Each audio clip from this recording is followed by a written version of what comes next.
We've gone from a simple question about Niger to a 3-day media storm about whether Trump calls families and what he says when he calls these families. Because by the sounds of it, the families may start out hoping that the president would reach out, and they end up wishing that they had let his calls go to voicemail. That new controversy facing President Trump. He's taking heat for an alleged insensitive remark he made to the widow of a slain Army sergeant. Details of the conversation come from a Democratic congresswoman who overheard the call. I didn't hear the whole phone call, but I did hear him say, I'm sure he knew what he was signing up for. The comments were certainly, I think, taken very far out of context by the media, and if there's any frustration, I think that's where it should be focused. Okay, now look. In Trump's defense, and I know people don't like hearing that phrase, Donald Trump is the worst at words, all right? Can we agree on that? He is the worst at words. He was probably trying to convey a heartfelt message, but instead, the people interpreted it as him disrespecting the troops. That's what they said. He was trying something, and then people are now like, Donald Trump, you disrespected the troops. I bet you wherever Colin Kaepernick is right now, he's probably like, well, ain't that a bitch?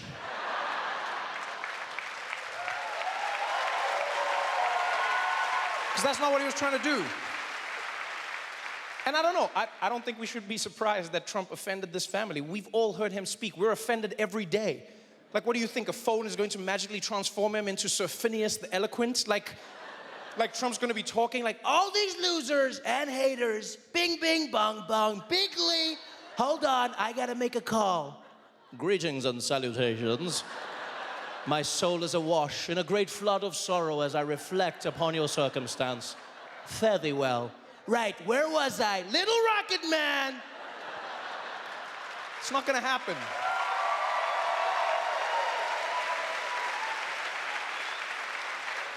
I mean, clearly Donald Trump sucks at making these calls, which is unfortunate, because I don't know who at the White House can make these calls, right? Jared Kushner can't do it because he's on line 1 fixing the Middle East.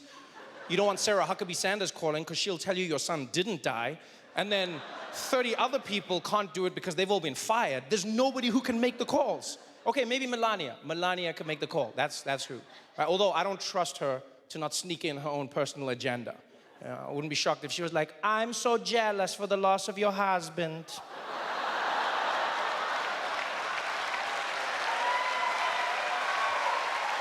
And look, Trump can't be faulted for not being articulate, but he can be blamed for making an unnecessary problem worse. Right? Because when people accused him of being insensitive, he could have just said, I apologize, it wasn't my intention to offend anyone. But instead, he acts like this.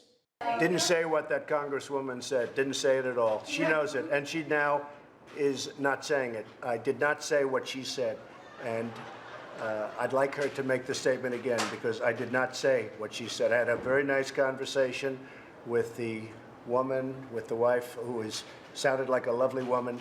Did not say what the congresswoman said. I didn't say it. I didn't say it, no. I didn't say it.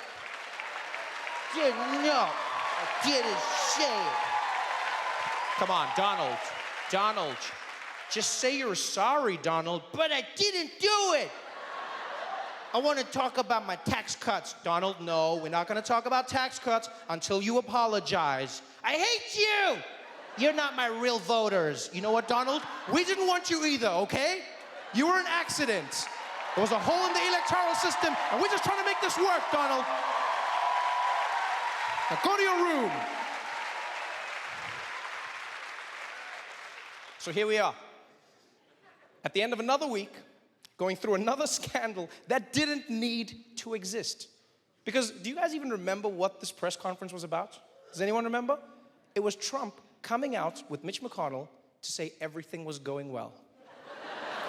That was the original cause. That's why they did it. Can you imagine if you worked in the White House, right? Like, imagine if you were there before the press conference and you were there afterwards, but you missed the press conference itself. You would be like, what the f*** happened?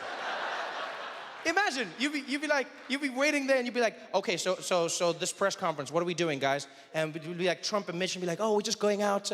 Mitch and I are just gonna say we're friends. Oh, that's it? You're just gonna say you're friends? Yeah, that's it.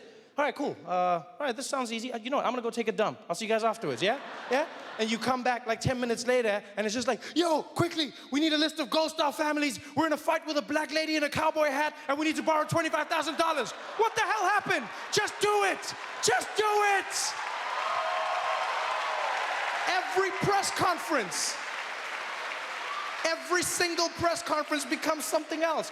Think about it, every press conference. Like the other time, it was like, okay, what's this press conference about? Well, we're just gonna talk about roads and bridges. Oh, cool, infrastructure. All right, that's boring, that's safe. All right, I'm gonna go take a dump. 10 minutes, yeah, I'll be back. And you come back later and it's just like, yo, do you know any good Nazis? We need to find some good Nazis, please. Why are we talking about Nazis? What about the roads? Nigga, forget the roads. We need to find good Nazis.